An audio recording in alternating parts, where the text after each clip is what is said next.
अभी पाकिस्तान के खिलाफ एक बहुत ही डिफरेंट लेवल पे जंग लड़ने का फैसला कर चुका है, जिसमें सियासी और आलमी सतह पे एक बहुत बड़ी जंगी मुहिम शुरू कर दी है भारत ने। इसका तोड़ कैसे किया जाना चाहिए, लेकिन इसका तोड़ कैसे किया जा रहा है, यह बहुत अहम है। भारत जो अगला हमला पाकिस्तान पे करेगा, अब वो बिल्कुल मुख्तलिफ होगा, और ये भारत के एयरफोर्स के या जो चीफ थे वो बोल चुके हैं कि अब ये हमला जो है वो सिमिलर तरीके से नहीं किया जाएगा, अब बिल्कुल मुख्तलिफ तरीका आजमाया जाएगा। और जो भारत ने इस बार किया था कि पाकिस्तान को आगाह कर दिया था, अब की बार आगाह भी नहीं किया जाएगा।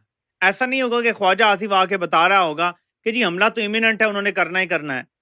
ऐसा नहीं होगा, ठीक है, इसको समझना है आपने। नरेंद्र मोदी ने अपोजिशन की 7 जमातों को ऑल टुगेदर, अपोजिशन की जमातें 7 टोटल जमातों का वफ्द पूरी दुनिया में भारत का बयानिया लेके और जा रहा है। शशि थरूर के पता नहीं क्या नाम है उनका, वो हालांकि मोदी के मुखालिफ समझे जाते हैं, उनको उस वफ्द में शामिल करके भेजा गया कि जाओ भारत का मुकद्दमा लड़ो आलमी सतह पे। भारत ने बहुत तगड़ा वफ्द बनाया है। भारत बहुत बड़ा मुकदमा पाकिस्तान के खिलाफ बनाने जा रहा है, जिसमें दहशतगर्दी की सपोर्ट से लेकर बहुत कुछ है। वो हमारी माली फंडिंग रोकना चाहता है आलमी इदारों से, वो फैटफ के जरिए पाकिस्तान को ग्रे लिस्ट और फिर ब्लैक लिस्ट करवाना चाहता है, और उसके बाद ऐसी फिजा बनाना चाहता है कि जब दोबारा भारत पाकिस्तान पर चढ़ दौड़े तो सारी दुनिया भारत के साथ खड़ी हो जाए। पाकिस्तान ने इसका क्या जवाब दिया है, ये अब खबर देख लेते हैं।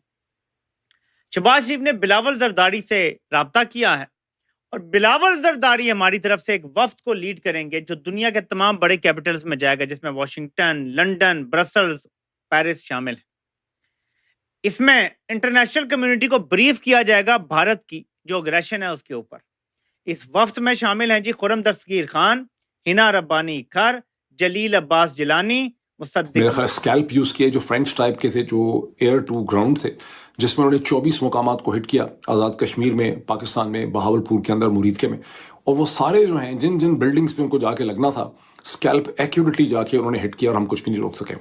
उसके बाद उन्होंने ब्राह्मोस यूज़ किए जो रशियन और इंडियन ताउन से इश्तराक से बने हैं, और उन्होंने जहाँ जहाँ वो मारना चाहते थे खासा प्रिसाइजली उन्होंने हिट किया।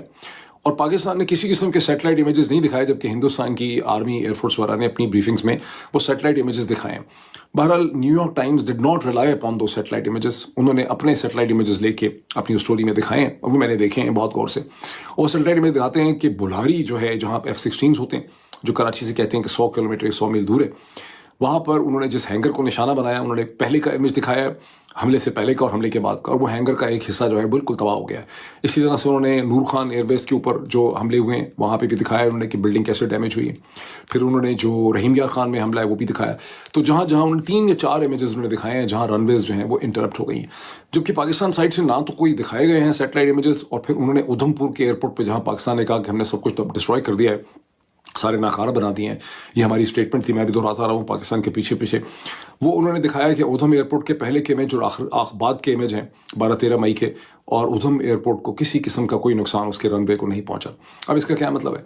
इसका मतलब है कि पाकिस्तान ने जो मिसाइल मारे हैं उनका इम्पैक्ट नहीं हुआ, वो एक्यूरेट भी नहीं होंगे, और ये कंप्लेन पहले भी थी कि मिसाइल हमारे एक्यूरेट नहीं है, तो उससे कोई खास नुकसान नहीं हुआ। अब ये वो बेसिकली सच है जिसको बोलने पर यहाँ पर हमारे यहाँ पर साइबर क्राइम के इल्ज़ाम जो है लग जाते हैं। इसकी बॉटम लाइन क्या है सारे एनालिसिस?